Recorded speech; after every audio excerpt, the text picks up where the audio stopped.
Ուրեմն լրատվամիջոցների հարգելի ներկայացուցիչներ, նախ շնորհակալ եմ այսօրվա հրավերը ընդունելու համար, խոսելու եմ Արցախի նախագահի կողմից դատարան ներկայացված հայցի եւ դրա կողմից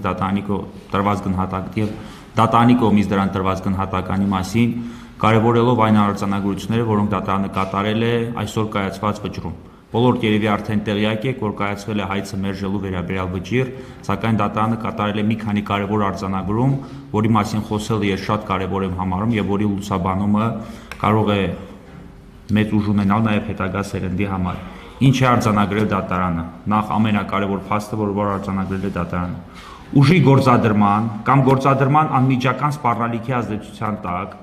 որևէ փաստաթղթի ստորագրումն ինքնին որևէ իրավական ուժով օժտված լինել չի կարող եւ առ ոչինչ է ստորագրման պահից, ինչը բխում է ինչպես ներպետական, այնպես էլ միջազգային իրավունքի հանրային սկզբունքներից։ Առաջին կարևոր հանգամանքը, որ դատարանն արձանագրել է, որ նշված հրամանագիրը կայացվել է ուժի գործադրման կամ գործադրման անմիջական սպառնալիքի ազդեցության ներքո։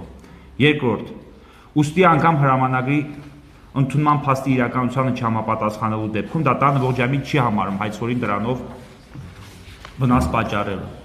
Դատարանը վերահաստատելով վերոգրյալով արդեն իսկ արտահայտված իրավական դիրքորոշումը ավելորդ չի համարում հավելել, որ հայցորը հանդիսանալով Հայաստանի պատմություն 9-րդ դասարանի դասագրքում քննարկվող իրադարձությունների ոչ միայն անմիջական մասնակից, այլև ուղղակի դերակատար, ինչպես նաև հաշվի առնելով դրանց ներկայիս քաղաքական կարևորությունը եւ պատմական ճշմարտությունը հետագա սերնդներին առավելագույնս հավաստի կերպով փոխանցելու անհրաժեշտությունը վերաբերելի հրապարակումներում, այդ թվում եւ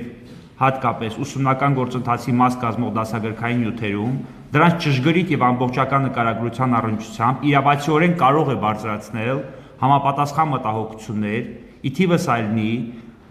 նաեւ խնդրող առարկա հրամանագրի փաստացի չընդունման եւ կամ այն չեղարկելու վերաբերյալ թերի կամ ոչ լրիվ տվյալներ ներառված լինելու կապակցությամբ։ Դատարանը կարևորում է, որ հայցվոր կողմի փաստարկներն ու դիտարկումները մասնավորապես տեղին են այնքանով, որքանով վերաբերում են դասագրքային նյութերում որևէ փաստաթղթի հիշատակմանը,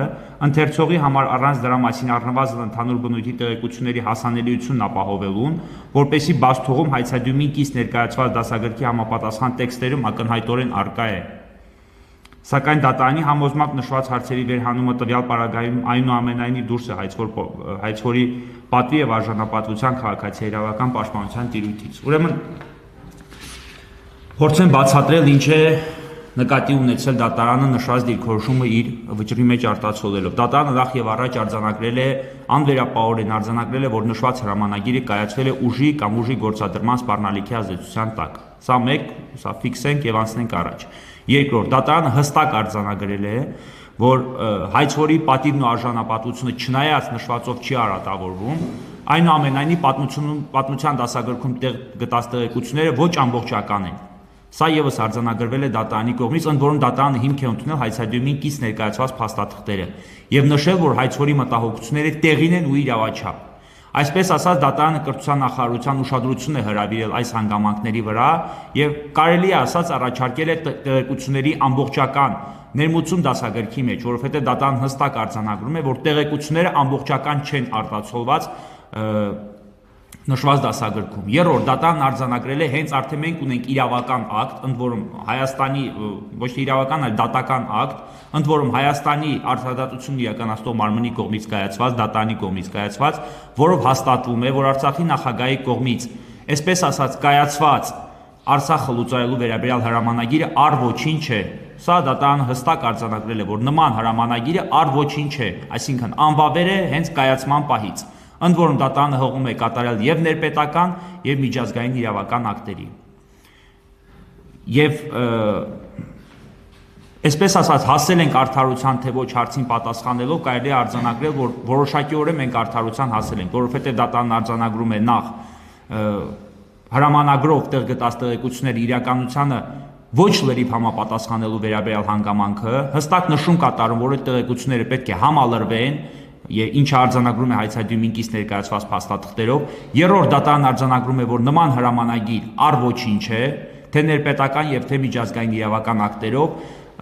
նշելով, որ այն կայացվել է ուժի կամ ուժի գործադրման անմիջական սպառնալիքի ազդեցության տակ։ Սա այն կարևոր տեղեկություններն են, որոնք ես ցանկանում եի հրապարակել, որպեսզի բոլորի համար լինի հասանելի։ Այսօր առավոտվանից որոշ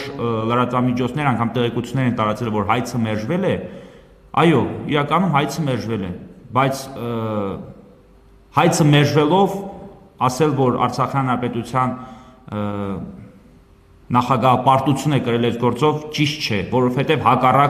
ճիշտ հակառակը Արցախյան Հանրապետության նախագահը հասել է նրան, ինչը փաստացի ցանկացել է։ Այսինքն մենք հասել ենք նրան, որ նշված հրամանագիրը դատական ակտով համարվել է առ-ոչինչ։ Մենք հասել ենք նրան, որ դատական ակտով արձանագրվել է տեղեկությունների ոչ ամբողջական եւ ճշգրիտ լինելը։ Ուստի ես լրատվամիջոցներին խնդրում եւ այսպես ասած հորդորում եմ տարածել այն տեղեկությունը, որ քիչ առաջ ես հրապարակեցի։ Նաեւ հետագա սերունդների համար ես լրատվամիջոցների տարածումը շատ կարեւոր եմ համարում եւ կարծում եմ, որ դրանք էապես ազդելու են հետագա սերնդի մոտ հայոց պատմության վերաբերյալ ճշգրիտ տեղեկություններ արտացոլելու հարցում։